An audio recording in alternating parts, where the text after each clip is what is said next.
اپنے سیکولرزم کا جو اس نے لبادہ اڑا ہوا تھا اس سے وہ سامنے آ گیا ہے کہ it's not a secular country, ایک ہندوتوا سے لتھڑا ہوا ہے، اور جو ہیٹ آئیڈیالوجی، ان کے ہیجمونک ڈیزائنز، یہ ساری چیزیں ان کی سامنے آ گئی ہیں جی، اور وہ اس ایجنڈے پر مکمل طور پر وہ اس پہ عمل درآمد بھی کر رہے ہیں۔ اب انفارمیشن وارفیئر جو ہے جی، یہ 2-3 چیزوں کے لیے وہ استعمال کر رہے ہیں۔ ایک تو اپنا نیریٹو بلڈنگ کے لیے کر رہے ہیں، جھوٹ کے اوپر ڈس انفارمیشن لیبس کا جو واقعات ہوئے تھے وہ ساری دنیا کے سامنے ہیں، اور یہ جو ان کی ولنریبلٹی یا ان کا جو چہرہ سامنے آیا، یہ صرف پاکستانی کانٹیکسٹ میں نہیں ہے، یہ ابھی موجودہ نہیں ہے جی۔ بہت سی 5 آئیز کی رپورٹ ہے، 5 آئیز کنٹریز کی ان کے اوپر رپورٹ ہے جو ہیٹ کے اوپر انہوں نے بیس کیا۔ پھر سوشل میڈیا اور سوشل اکاؤنٹس تو ان کے almost in every country in کے ایشوز آ رہے ہیں، ان کے سٹیزنز کے ایشو آ رہے ہیں، لوگوں کے ایشوز آ رہے ہیں، اور جب سے انہوں نے ٹیررزم کو as a lead instrument of their policy بنایا ہے جی، اس کے بعد تو یہ بالکل ہی مکمل طور پر ولنریبل ہو گئے ہیں۔ اب پاکستان کے خلاف بھی جو ڈس انفارمیشن اور یہ جو فیک اکاؤنٹس ہیں، ان کو 2-3 چیزوں کے لیے یوز کر رہے ہیں۔ ایک تو میں نے جیسے بتایا نیریٹو بلڈ کر رہے ہیں، دوسرا ریڈیکلائزیشن اینڈ ریکروٹمنٹ کروا رہے ہیں جی، اور ہیلپ کر رہے ہیں ان فورسز کو، ان عوامل کو جو پاکستان کے خلاف آپریٹ کر رہے ہیں، جو ان کے کلائنٹس ہیں۔ Being a proxy sponsor state, it is there responsibility کہ وہ یہ سپورٹ اور یہ اس طرح کی ریکروٹمنٹ اور ریڈیکلائزیشن میں ان کی ہیلپ کرے۔ نیریٹیوز بھی بہت سارے وہاں سے لکھے جا رہے ہیں، اس لیے میں ہمیشہ مینٹین کرتا ہوں کہ جو پاکستان کے خلاف اپلیکیشن ہو رہی ہے، کیونکہ ہائیبرڈ کی اپلیکیشن ہے، اور انفارمیشن وارفیئر جو ہے وہ ہائیبرڈ کا ایک بڑا امپورٹنٹ پلر ہے جی، جس کے اوپر اپلیکیشن ہوتی ہے، تو اس کے پیچھے ایک سٹرکچرڈ اسٹیٹ کھڑی ہے جس کا نام انڈیا ہے، اور یہ پورے سسٹم کے ساتھ اس کو آپریٹ کر رہے ہیں، اس کو چلا رہے ہیں، اور اب یہ چیزیں سامنے آئی ہیں، تو آئی تھنک پاکستان کو یہ مقدمہ اب جو ہے یہ انٹرنیشنل لیولز پر اس چہرے کو اور دکھانا ہوگا پوری دنیا کو۔ پاکستان میں تو سمجھ آ رہی ہیں لوگوں کو چیزیں، لیکن انٹرنیشنلی وہ لوگ جنہوں نے اوپینین بنائے ہوئے ہیں اباؤٹ بھارت، ان کو اصل بھارت کا چہرہ دکھانے کی ضرورت ہے۔ میجر صاحب، بھارتیوں کے لیے اب اس فیچر کا ایکسپوز ہونا تو موت کے برابر ہے، کیونکہ وہ تو پروپیگنڈا ایکسپرٹس ہیں، اور ہم بھی دیکھتے ہیں کہ آفٹر بنیانو مرسوس، آفٹر 10th میں D G I S P R کی اگر بات کی جائے، اسکولز میں جا کے، کالجز میں جا کے، یونیورسٹیز میں جا کے اپنی ہر پریس کانفرنس میں وہ یہ بات کرتے ہیں کہ فیک انفارمیشن سے بچیں، ڈس انفارمیشن، مس انفارمیشن سے بچیں، فارورڈڈ ایز ریسیوڈ میسیجز سے بچیں، کوئی انفارمیشن دیکھیں تو اس کی تحقیق کریں۔ اور اب یہ ثبوت سامنے آ گئے ہیں کہ دیکھیں اکاؤنٹ کا نام فار انسٹنس اگر پشتون تحفظ موومنٹ ہے، لیکن وہ آپریٹ بھارت سے ہو رہا ہے۔ کتنا اہم ہے یہ جو اب یہ جو ایکسپوز ہوا ہے تمام تر معاملہ، یہ کتنی بڑی کامیابی سمجھی جا سکتی ہے اس کو؟ دیکھیں کامیابی تو بہت بڑی ہے، جس کا کہنے کا مقصد یہ ہے کہ ہمارے جو ادارے ہیں، جو ہمارا سیکیورٹی اپریٹس ہے، دیٹ از فنکشنل، وہ ان کو ٹریس بھی کر رہا ہے، ٹریک بھی کر رہا ہے، اور وہاں تک پہنچ رہا ہے جہاں سے یہ سرا شروع ہوا ہے جی، جہاں سے ان کی اپلیکیشن ہو رہی ہے وہاں تک پہنچتے ہیں۔ جہاں تک آپ نے بات چیت کی کہ جی یونیورسٹیز میں، کالجز میں انفارمیشن کے اوپر بہت بات چیت ہوتی ہے، دیکھیں سائم، ہمیں ایک چیز یاد رکھنی چاہیے، یہ 21ویں صدی ہے، یہ انفارمیشن جو وار ہے، یہ اب ایک لیڈ وار کا ایک لیڈ پہلو ہو گیا جی، بلکہ لیڈ میں چلی گئی ہے کہ اوپینین میکنگ ہو جاتی ہے۔ ایون پاکستان کے اندر ہم نے دیکھا ہے کہ بڑے سین مائنڈز، پڑھے لکھے مائنڈ بھی جو ہے نا وہ اس کا ٹارگٹ ہو جاتے ہیں، اور ہائبرڈ وارفیئر کی ایک اور خوبی یہ ہوتی ہے کہ یہ جب اپلیکیشن ہو جاتی ہے کسی فیکٹر کی، تو اس کو آپ کو معلوم تب پتہ چلتا ہے جب آپ اس کا وکٹم اور شکار ہو چکے ہوتے ہیں۔ تو نمبر 1 تھنگ جو ہمیں کرنی ہوگی وہ یہ ہوگا کہ ہمیں ایز اے نیشن ایک ہیبٹ ڈیولپ کرنی ہوگی تحقیق کی، انالیسس کی، اور یہی چیزیں ہمیں سلیبس میں بہت ارلی سٹیجز آف ایجوکیشن میں لے کر جانی ہوگی۔ یہ جو سیوکس ہے، سوشل سیکیورٹیز ہے، کلچرل سیکیورٹیز ہے، جو سافٹ اپلیکیشنز ہیں آپ کے نیریٹو کو چینج کرنے کی، آپ کے وارفیئر کو چینج کرنے کی، یہ very early stages of the curriculum ہمیں یہ اسکولوں میں، کالجز میں لے کر جانی ہوگی، اور پیرنٹس کو بھی۔ زاہد صاحب، let's not forget Pahalgam attack ہونے کے بعد جو ایک پوری سیریز چلی تھی اکاؤنٹس کی، باٹس اکاؤنٹ کی، جو بتا رہے تھے جی کہ کیسے پاکستانی اس میں انوالو ہیں، یہ فیچر تو ظاہر ہے اس طرح کے پروپیگنڈے کو دین اینڈ دیئر وہیں پہ ختم کر دے گا. تو یہ بڑے امپورٹنٹ ہم یہاں پہ اس لیے بھی ڈسکشن کر رہے ہیں. ایک چیز میں جاننا چاہ رہی ہوں, چلیں پاکستان کی حد تک تو ہمیں نظر آتا ہے, مجھے لگتا ہے بھارت کی اسٹیٹ پالیسی ہے یا ان کی آئی ٹی جو سیکٹر ہے اس کی پالیسی ہے کہ لوگوں کو انڈکٹ کریں, اور شاید ان کی جاب کریشن یہاں پر بہت زیادہ ہے کیونکہ اسرائیلیوں کے اکاؤنٹ, اسرائیل کے لیے جو حمایت یافتہ پروپیگنڈا کرنا ہے وہ بھی بھارت سے آپریٹ ہو رہا ہے. کیا کیا بھارت سے آپریٹ نہیں ہو رہا ہے. تو آپ سمجھتے ہیں دس از اے مس یوز آف سوشل میڈیا, اور اس کے لیے بھی کچھ رولز اینڈ ریگولیشنز ہونے چاہیے؟ مس یوز تو نہیں, یہ ڈینجرس یوز ہے جی. اور مس یوز تو تب ہو کہ آپ اپنے کوئی اسٹیبلٹی لاتے ہوئے آپ اس کو یا اپنے اکنامکس کے لیے یا اس کو, یہ بیسیکلی انسٹیبلٹی کی طرف لے کر جا رہے ہیں. دیر از اے ڈیزائن بیہائنڈ اٹ. اپنی طرف سے وہ جس طریقے سے یوز کرنا چاہتے ہیں وہ اس کو یوز کر رہے ہیں, تو اس کو as a instrument of policy use کر رہے ہیں جی. آپ نے ایران پہ دیکھ لیا ابھی جو اس طریقے سے انہوں نے راک کے ساتھ, راک اور ان کا گٹ چھوڑ ہوا تھا, ایران کے اندر بھی انہوں نے جو یوتھ ہے اس کے اندر جانے کی کوشش کی ہے. بنگلہ دیش کیوں پھٹا ہے جی, بنگلہ دیش کا یوتھ کیوں پھٹا ہے؟ کیونکہ وہ وکٹم ہو گئے تھے. دے انڈرسٹوڈ کہ جو بھارت کی اسٹیٹ ہے اس نے اسٹریٹجک اٹانومی بنگلہ دیش کی ختم کر دی ہے, تو اس یوتھ نے پھر ریئیکٹ کیا ہے جی, کیونکہ وہ انہیں سمجھ آ گئی تھی کہ ہمیں ٹارگٹ کیا جا رہا تھا. اسی طرح وہ پاکستان کے یوتھ کو, پاکستان کے خاص طور پہ وہ صوبے جو جن میں شورش ہے ان کو صحیح ٹارگٹ کیا گیا جی. اور وہ یہی ڈس انفارمیشن, دیکھیے صدف ایک امپورٹنٹ چیز ہے, دشمن تو یہ حرکتیں کرتا رہے گا جی, بھارت آج بھی کر رہا ہے, کل بھی کرتا رہے گا.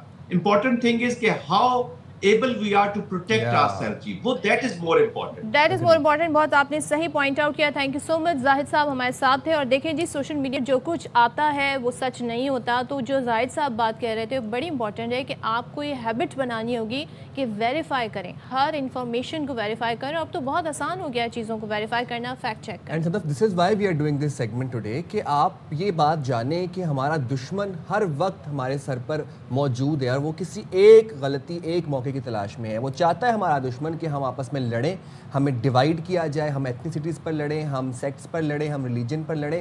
وہ یہی چاہتے ہیں. اور جتنے اب اکاؤنٹس ایکسپوز ہوئے ہیں, ان سب کا مقصد یہی تھا کہ پاکستانیوں کو آپس میں لڑایا جائے, انتشار پھیلایا جائے, تخریب کاری پھیلائی جائے اور تقسیم کیا جائے. یہ بات آپ نے جانی ہے. اور اگر آپ کو لگتا ہے کہ اس میں کوئی فیکچوئل چیز, آپ جا کے دیکھ سکتے ہیں ایکس کے اوپر. اب مطلب یہ وائرل ہے یہ سب اسکرین شاٹس, اور یہ سب گہما گہمی ایکس کے اوپر پڑی ہوئی ہے, سب اسکرین شاٹس ہیں, لوگ اس بارے میں بات کریں. You can go and fact check over there as well. بالکل. چلیں جی آگے بڑھتے ہیں. اور ظاہر جب ہم ٹیکنالوجی کی بات کریں, ٹیکنالوجی میں ایک فیکٹر یہ بھی ہے کہ لوگوں کے فون جو ہے جو ہیک ہو جاتے ہیں, اور خاص طور پہ ہم یہ دیکھ رہے ہیں کہ جناب بڑی اس میں اسکیم بھی ہو رہے ہیں. اچھا, اس سے پہلے جو ہم ڈسکشن کر رہے تھے ایکس ایپ والی, تو سائم بہت ساری انٹرسٹنگ چیزیں بھی ہیں. ایک جب شروع میں یہ فیچر آیا تو اس میں جب اکاؤنٹ کریٹ کب ہوا یہ ڈیٹ بھی آ رہی تھی, تو ایلون مسک کے اکاؤنٹ پہ لکھا تھا 3000 BC, بیفور کرائسٹ. تو آپ اس سے اندازہ لگا لیں کہ جناب اس کے بعد کتنی مینیپولیشن جو اونر ہے, جو مطلب اس کمپنی کے کرتا دھرتا ہے, وہ کر سکتے ہیں. تو اسٹل آپ اگر اسے ٹرانسپیرنٹ تو یہ بہت تک ہے, لیکن اسٹل آپ سمجھیں کہ یہ پروپیگنڈا ٹول ہے ان لوگوں کے ہاتھ میں جو ان ہائی ٹیک کمپنیز کو یا سوشل میڈیا ایپس کو جی اون کرتے ہیں. تو be very careful, be very mindful, آپ کیا دیکھ رہے ہیں, کیسا کانٹینٹ کنزیوم کر رہے ہیں, یہ بڑا امپورٹنٹ ہے. بالکل. اور دوسری بات یہ ہے کہ آپ کو ویجیلنٹ ہونا پڑے گا. جو چیز بھی آپ سوشل میڈیا پر دیکھتے ہیں آپ نے اس پر بلیو نہیں کرنا. یہ ہم بھی آپ کو یہ بات بتا رہے ہیں, اور ہمارے DGISPR بھی بات آپ کو کالجز میں جا کے, یونیورسٹیز میں جا کے بات سمجھاتے ہیں. ڈس انفارمیشن, مس انفارمیشن ہمارے کلچر میں, ہمارے معاشرے میں, سوسائٹی میں سرایت کر چکی ہے. So don't believe whatever you see. اگر آپ کچھ دیکھتے ہیں اس کو ویریفائی کریں, ایٹ لیسٹ 2-3 سورسز سے ویریفائی کریں, اور پھر اس کے اوپر اپنا مائنڈ میک اپ کریں, اپنا بیانیہ بنائیں. نو صدف, بالکل ایسے ہی ہے. چلیں موونگ فارورڈ, ہم اپنے اگلے ٹاپک کی طرف بڑھتے ہیں. اور دیکھیں آج ویسے بھی خواتین کے خلاف جو وائلنس ہے اس کے حوالے سے دن منایا جا رہا ہے, لیکن جو آج کی ہماری سٹوری ہے وہ ہم بہت زیادہ اس طرح کی سٹوریز دیکھ رہے ہیں, اور بہت زیادہ جو نئے جنریشن ہماری ہے, خاص طور پہ بچے بچیاں, وہ بڑے کنسرن ہیں.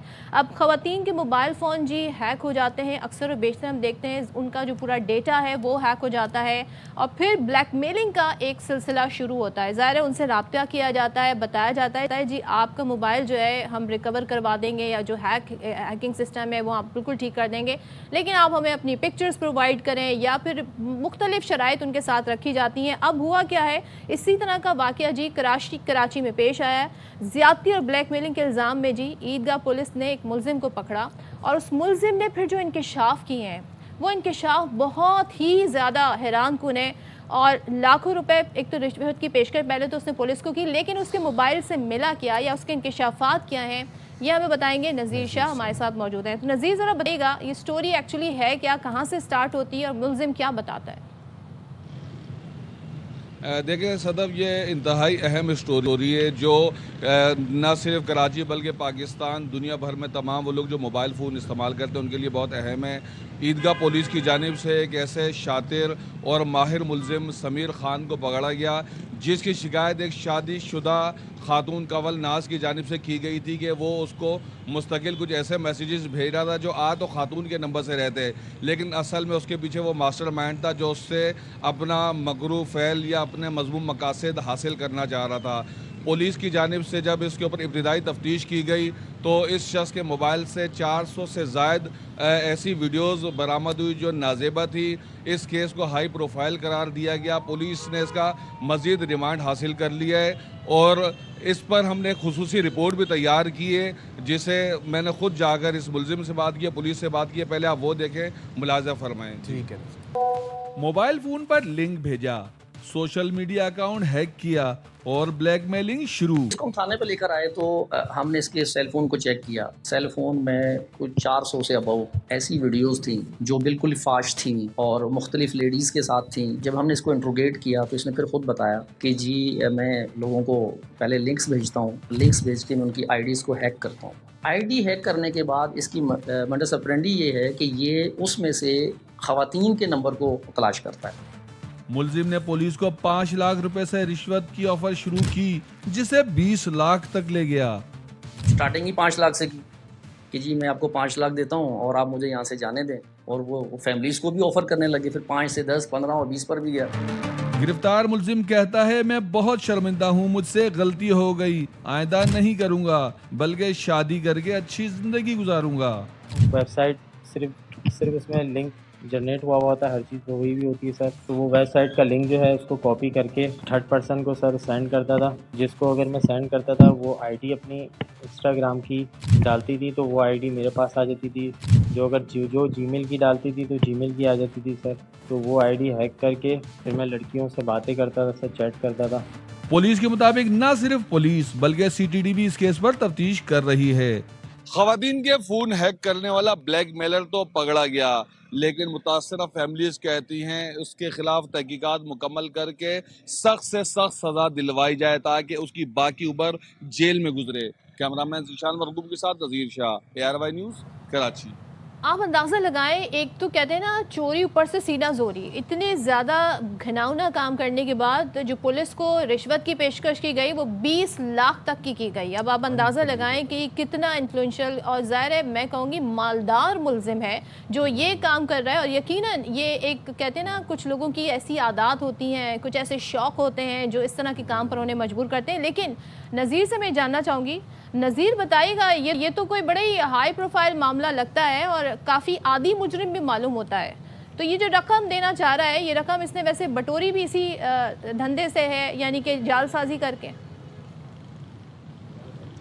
دیکھیں صدف, سب سے پہلی بات تو یہ جاننے کی ضرورت ہے کہ یہ ملزم کس کے ساتھ مل کر اور کب سے یہ کام کر رہا تھا. تو ابتدائی تفتیش کے دوران یہ پتہ چلا کہ تقریباً 3 سال سے یہ اپنے جو دھندا ہے یہ کر رہا ہے, اور اس کے ساتھ یقینی طور پر صرف یہ نہیں, اس کے ساتھ اور دیگر لوگ بھی ملوث ہو سکتے ہیں, جس میں ایک طلحہ نام کا شخص ہے اس کا بھی سامنے آیا ہے جو بیک ہینڈ سے اس کو سپورٹ کر رہا ہے, اور اس کی جانب سے مختلف جگہوں سے سفارشیں بھی کروائی جا رہی ہیں. اور اس کے پیچھے سفارش کرنے والوں کی ایک لمبی لسٹ ہے جس میں نہ صرف قانونی لوگ تو اس کے پیچھے آئے ہیں, یقینی طور پر ان کو فیس ملے گی تو وہ کسی بھی ملزم کی پیروی کے لیے موجود ہوں گے. لیکن اس کے پیچھے صحافیوں کی بھی فون آئے اور دیگر جو طبقہ فکر کے لوگ ہیں انہوں نے بھی اس کے لیے فون کیا ہے کہ اس کو فیور دی جائے یا اس نے یہ نہیں کیا. اور پولیس جب ان کو بتاتی ہے تو کچھ لوگ تو پیچھے ہٹ جاتے ہیں. پھر بھی کچھ لوگ کہتے ہیں کہ اگر اس کو جو فیور مل سکے تو سب سے بڑی بات یہ ہے کہ ہمارے معاشرے میں جب کوئی ایسا شخص عمل کرتا ہے تو لوگوں کو یہ دیکھنا چاہیے کہ کس قسم کے اس کے اوپر ایلیگیشنز ہیں. ثابت کرنا تو پولیس کا کام ہے. دوسری سب سے بڑی بات, یہ اصل ڈومین جو ہے یہ سائبر کرائم کا ہے, یہ پولیس کا ڈومین نہیں ہے. لیکن پولیس نے اس پورے کیس میں سب سے اچھی جو بات کی ہے, ایس ایچ او سے جب میں نے کہا کہ آپ کا کیس تو نہیں ہے, تو اس کا یہ کہنا تھا جب خاتون ہمارے پاس آئی اور اس نے ہمیں یہ تمام باتیں بتائی, جو شادی شدہ تھی لیکن ہمیں شوہر کو لے کر آئی تھی, انہوں نے بہت عقل مندی کا کام کیا. ان کو کسی دعا کے نمبر سے میسیجز آ رہے تھے اور وہ اس سے ملنے کے لیے کہہ رہا تھا, اور مزید کچھ چیزیں ایسی تھی جس پر اس نے جب پولیس سے کمپلین کی اور اس سے ملنے کے لیے باقاعدہ منصوبہ بندی کے تحت اس کو جب بلایا تب پولیس نے گرفتار کیا. تو پولیس کا کہنا تھا کہ ہم نے اس کو ایک مرتبہ گرفتار کر لیا ہے تو اب یہ کیس یہاں سے سائبر کرائم جا سکتا ہے, لیکن اگر ہم اسے گرفتار نہ کرتے اور اسے پتہ چل جاتا تو یہ فرار ہو جاتا, پھر ہاتھ نہ آتا. نذیر لیکن یہ دیکھیں آپ کے جتنا آپ یہ دیکھیں نذیر کے تقریباً ایک ہفتے سے زیادہ یہ پولیس کی تحویل میں ہے اور پولیس بار بار ریمانڈ پہ ریمانڈ لے رہی ہے. اس کا مطلب ہے کہ یہ اس کے بہت ٹیکنیکل جرائم پیشہ شخص ہے, اس کے پاس بہت سی انفارمیشن ہے, بہت سی ویڈیوز موجود ہیں. اور اگر آپ کو نہیں لگتا کہ اگر یہ اس کو سائبر سیل نہ ٹرانسفر کیا جائے اس کیس کو, تو ود ایوری پاسنگ ڈے جو باقی جو اس کے گینگ کے لوگ ہیں, جس کلٹ کا یہ حصہ ہے, وہ ڈسپرس ہوتے جائیں گے؟ دیکھیں, اس کے اوپر پولیس کی جانب سے ایک تحقیقاتی کمیٹی بھی بنائی گئی ہے جس میں ایس ایچ او, تفتیشی افسر اور تمام اس کے اوپر مشتمل ہے, جنہوں نے اس سے بات بھی کی ہے اور دیگر شواہد بھی اکٹھے کیے ہیں. پولیس سے ہماری جو اسپیسیفک اس کے موبائل فون, جو 2 موبائل فون ہیں, ہماری اس سلسلے میں جب بات ہوئی, ان کا کہنا ہے کہ ایک موبائل فون اس کا خاصا اہم ہے, لیکن ہم اس کو ہاتھ بھی نہیں لگا رہے. ہم نے صرف جو ابتدائی طور پر دیکھا تھا, ہم اس لیے اس کے اوپر کچھ نہیں کر رہے کہ ہم سے کوئی ایویڈنس ضائع نہیں ہو جائے. پولیس اس پورے معاملے میں بہت احتیاط سے کام لے رہی ہے اور وہ یقینی طور پر اس ملزم کو سزا دلوانا چاہتی ہے. اس کا mobile phone C T D بھی بھیجا گیا تھا, وہاں پر بھی اس سے سوال جواب کیے گئے. اس کے علاوہ گزشتہ روز اس کا سی آر او بھی کیا گیا, جو کسی بھی ملزم جب اس کو گرفتار کیا جاتا ہے تو اس کا ایک مجرمانہ ریکارڈ تیار کیا جاتا ہے, اور یہ بہت ضروری ہوتا ہے کہ کل کو اگر دوبارہ یہ پکڑا جائے تو ماضی کا اس کا ریکارڈ دیکھا جائے گا اس سے پہلے کس جرم میں پکڑا گیا تھا. پولیس کے بعد ہم نے سائبر کرائم میں بھی بات کی تھی, تو ہمیں سائبر کرائم کے جو ایف آئی اے کے افسران ہیں, این سی سی آئی اے کے, ان کی جانب سے کہا گیا کہ یہ بیسکلی ڈومین ہے ہی سائبر کرائم کا, لیکن پولیس نے چونکہ اچھا کام کیا ہے کہ اس کو گرفتار کر کے اب ریمانڈ بھی حاصل کر لیا ہے, تو اب یہ کیس باقاعدہ طور پر ایف آئی اے کی ٹرانسفر کیا جائے گا اور اس سے مزید تفتیش کی جائے گی تاکہ اس کے نیکسس کا پتہ چل سکے. ہونا چاہیے بیکاز یہاں پر ٹیکنیکل ایشوز بہت ہیں. تھینک یو سو مچ نذیر شاہ, ہمیں آگاہ کر رہے تھے. اور جناب ہم یہ جاننا چاہ رہے ہیں کہ کیسے یہ جو لنکس بھیجے جاتے ہیں نا, آپ کو واٹس ایپ میسج کریے, ایس ایم ایس کے ذریعے, پھر وہ لنک جب لوگ آن کرتے ہیں تو ان کا موبائل فون ہیک ہو جاتا ہے اور پھر ان کا موبائل سے ڈیٹا جو ہے وہ چلا جاتا ہے اور پھر ایک بلیک میلنگ کی کہانی, ایک سلسلہ شروع ہوتا ہے. میں تو اس ملزم کے اوپر حیران ہوں, کتنے آرام سے اور معصومیت سے کہہ رہا ہے کہ بس میں نے لنک بس بھیجا تھا, لنک کاپی کر کے میں نے پیسٹ کر دیا. یہ پراپر کوڈنگ ہے اس لنک کے پیچھے. مجھے آپ کی اس بات سے ایک چیز ذہن میں آئی کہ کیا اس طرح کی چیز قانوناً جرم سمجھی جاتی ہے کہ آپ نے کسی کو, وہ کہے گا جی میں نے تو ایک معصوم سا ایس ایم ایس بھیجا اور وہ لنک مجھے نہیں پتا تھا کیا تھا. تو بہت سارے میسیجز ہمیں بھی اس طرح کے آتے ہیں, مخاطب کر کے آتے ہیں, خاص طور پہ جب کوئی سیل کا سیزن آ رہا ہو نا, تو باقاعدہ کیونکہ آپ کا نمبر جو ہے جہاں جہاں سے آپ نے پرچیزنگ کی ہوتی ہے آپ کا نمبر ان کے پاس ہوتا ہے, تو آپ سمجھتے ہیں ہمیں وہ لوگ کانٹیکٹ کر رہے ہیں. لیکن اس ملزم نے یہ بھی بتایا کہ خاص طور پہ خواتین کے نمبر جو ہے وہ کسی بھی طریقے سے حاصل کرتا تھا اور پھر ان سے یہ اس طریقے کی بلیک میل کرتا تھا. اگریڈ. اور انسانی فطرت یہ ہے کہ انسان بڑا کیوریس ہوتا ہے, ٹھیک ہے. اگر آپ کو کوئی لنک آ رہا ہے ہم فوراً اس لنک کے اوپر کلک کرتے ہیں اور لنک کھول لیتے ہیں. تو ہمارے ساتھ موجود ہیں سائبر ایکسپرٹس, اظفر ہمارے ساتھ موجود ہیں. اظفر ذرا بتائیے گا, یہ جو لنک فارورڈ کرتا تھا یہ ملزم, وہ تو کہہ رہا ہے کہ میں بس کاپی کر کے پیسٹ کرتا, یہ لنک کے پیچھے پراپر پروگرامنگ ہے, اس کے پیچھے کوڈنگ ہے, کوئی سافٹ ویئر موجود ہے کہ اگلے بندے کا پورا فون ہی ہیک ہو گیا؟ جی اس کے پیچھے بالکل ہے, اور سب سے اہم بات یہ ہے کہ اس کے پن کو ڈیٹا اس میں جب فیچ کر رہا ہے تو وہ سورس کو یوز کرتے ہوئے اس ڈیٹا کو ریٹریو بھی کر رہا ہے, یعنی ڈیٹا اپنے پاس بھی رکھتا ہے. تو یہ بہت اہم ہے جاننا کہ وہ اس کے پاس ساری سورس فائل بھی ہوگی اور ڈیٹا اس نے اپنے پاس پورا اس کا بیک اپ بھی کیا ہوگا. ظاہر ہے جب پہلے اس نے ڈیٹا ہنٹ بھی کیا ہے, سرچ بھی کیا ہے, ٹائپ جو جس طرح کا ڈیٹا وہ چاہ رہا ہے, تو ظاہر ہے وہ سمپل ایسی ایپس بھی ہیں جن سے یہ ہو جاتا ہے، لیکن یہ جس لیول پہ کاروائی ہوئی ہے اس میں تو انہوں نے پورا پلان کیا ہے۔ اچھا اسفر، ایک چیز بتائیے، جو ایک یوزر ہے اس کو کیسے پتا چلے گا؟ لیٹ سپوز میرے پاس اس طرح کا کوئی میسج آتا ہے جس میں لنک ہے اور مجھے بظاہر وہ لگ رہا ہے کہ جی یہ کوئی شاپنگ ایپ ہے جس نے مجھے، کوئی اسٹور ہے، ای اسٹور ہے جس نے مجھ سے رابطہ کیا، میں یہ دیکھ لوں بھائی کیا سیل ہے، کیا لنک ہے، لیکن کوئی ایسے ہنٹ اس میں ہوتے ہیں جو بتاتے ہیں کہ جی یہ فیک نمبر سے آیا ہے یا کوئی جال ساز ہے یا کوئی اسکیمر ہے، تو ہم کیسے آئیڈینٹیفائی کریں؟ جی اچھا، بالکل عام سمجھ کے لیے اگر آپ اکثر غور کیا کریں تو کبھی ہیش ٹیگس کا استعمال ہوتا ہے، کبھی .com کے بجائے .cc ہوتا ہے، ابھی ای چالان شروع ہوئے ہیں تو اس میں بھی ہم دیکھتے ہیں کہ وہاں پہ بھی لوگ فیک لنکس بنا رہے ہیں۔ تو فیک لنکس کرنے کا ایک تو یہ پتہ چل جاتا ہے کہ اس میں اس کی کوڈ میں کوئی آپ کو پتہ ہی چل جاتا ہے کہ نارمل .com یا .pk یا جو مستند لنکس ہیں اس کی ایک چیز ایک تو پتہ چل جاتی ہے لنک کی کریشن سے۔ دوسرا یہ کہ آپ کسی بھی جو اس طرح کے کسی بھی اس سے نہیں کر سکتے، لنک نہیں کھولنا چاہیے جو آپ کا نمبر یا کانٹیکٹ آپ کے پاس موجود مطلب نہیں ہے، ان نون نمبر ہے، ان نون نمبر بالکل نہیں لنک یوز کرنا چاہیے۔ یہ ایک سب سے زیادہ کلیئرٹی ہے، لیکن اس لنک کی اگر URL کسی نے شارٹ کر کے لکھی ہوئی ہے جو آپ کو سمجھ نہیں آ رہی تو اس کو بھی نہیں کھولنا چاہیے۔ پھر اگر اس میں بہت دفعہ یہ ہوتا ہے کہ آپ کا نون نمبر ہے لیکن وہ بھی کسی نے فارورڈ کر دیا ہے، اس میں بھی اس طرح کا استعمال ہوگا، کیریکٹر اس طرح کا یوز ہوا ہوگا، جیسے میں نے آپ کو بتایا .cc ہے اس طرح ایز اے ایگزامپل، تو وہ بھی سارے نمبر جو ہیں وہ اس طرح کے کوئی بھی لنک نہیں کھولنا چاہیے۔ تو لنک ہمیشہ جو ہے وہ دیکھ کے کھولنا چاہیے کہ جس میں کمپلیٹ ڈومین کا کیریکٹر ہو، ڈومین دکھ رہا ہو، ویب سائٹ دکھ رہی ہو، اور کوشش یہ کرنی چاہیے کہ سیف براؤزنگ کے ساتھ اس کو یوز کیا۔ اچھا اسفر، اور یہ جو تمام طرح آپ نے بات کی ہے یہ نہ صرف ان لنکس کے لیے جو آپ کو واٹس ایپ یا جو آپ کو SMS کے تھرو آ رہے ہیں، بلکہ اکثر آپ جب براؤزنگ کر رہے ہوتے ہیں، آپ کچھ ریسرچ کر رہے ہیں، کوئی آن لائن گیم کھیل رہے ہیں، کوئی آن لائن مووی دیکھ رہے ہیں، تو وہ مووی چلنے سے پہلے بہت سارے پاپ اپس آ جاتے ہیں، ونڈوز آ جاتی ہیں، پرمیشنز مانگتے ہیں آپ کے، ایکسیپٹ، وہاں پر بھی کچھ لنکس آ رہے ہوتے ہیں۔ وہ لنکس بھی اتنے ہارمفل ہیں، وہ لنکس میں اندر بھی ایک کیپیسٹی ہے کہ آپ کا فون یا لیپ ٹاپ ہیک کر سکتے ہیں؟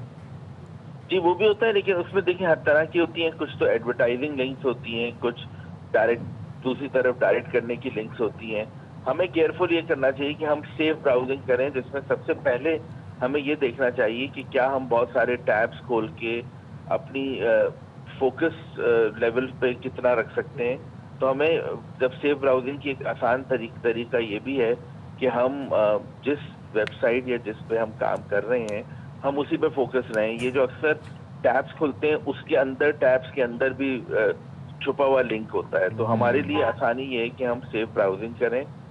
ہر لنک ڈینجرس نہیں ہوتا، ہر لنک جو ہے وہ اس کا مقصد صرف اسکیمنگ نہیں ہوتی۔ آپ نے کہا ہر لنک ڈینجرس نہیں ہوتا، تھوڑا سا بتا دیں جو لنک ہوتے ہیں، کیا یہ جو ہم کہتے ہیں موبائل فون ہیک ہو گیا، اس کا تو مطلب یہ ہوا کہ آپ کی فوٹو گیلری بھی ہیک ہو گئی، آپ کا جو آن لائن بینکنگ ایپ ہے وہ بھی ہیک ہو گیا، آپ کے پاسورڈ بھی ہیک ہو گئے کیونکہ وہ سیو ہوئے ہوتے ہیں، اسی طریقے سے آپ کی جو واٹس ایپ میسیجز ہیں وہ بھی ہیک ہو گئے، کیا سب کچھ ہیک ہو جاتا ہے؟ کچھ فیچرز ہیں اس تک لمیٹڈ ہوتے ہیں یہ لنک؟ جی بالکل، اس میں سب سے زیادہ اہم یہی ہے، جیسے میں پہلے کہہ رہا تھا کہ یہ پروٹیکٹڈ لنک جو ہے وہ یہ جو استعمال ہو رہے ہیں اسکیمنگ کے لیے، ان کی نومن کلیچر یا جو عام فہم میں بتاؤں گا جو اس کے کیریکٹرز ہیں وہی بتا دیتے ہیں اکثر، اور اگر نہ بھی ہو تو آپ جو ان نون چیز ہے اس سے آپ جان سکتے ہیں۔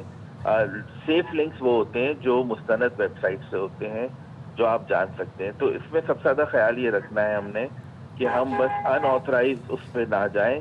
دوسرا یہ کہ اینٹی وائرسز اور اپنا جو آپ کا ڈیٹا ہے اس کو بھی آپ کلیئر کر سکتے ہیں، دیکھ سکتے ہیں سیف براؤزنگ کے تحت۔ تیسری چیز یہ ہے کہ ڈفرینٹ پراکسیز یا جو اور استعمال کرتے ہیں لوگ دوسرے نیٹ ورک VPNs وغیرہ، اس میں بھی اپنے کیئرفل براؤزنگ کرنی ہے۔ تو لوگوں کو پہلے یہ شعور آنا چاہیے کہ جب وہ کیئرفل براؤزنگ کریں گے، ڈومینز جو ایسے ریسٹرکٹڈ ڈومینز ہیں، اور اکثر حکومت پاکستان بھی گائیڈ کرتی ہے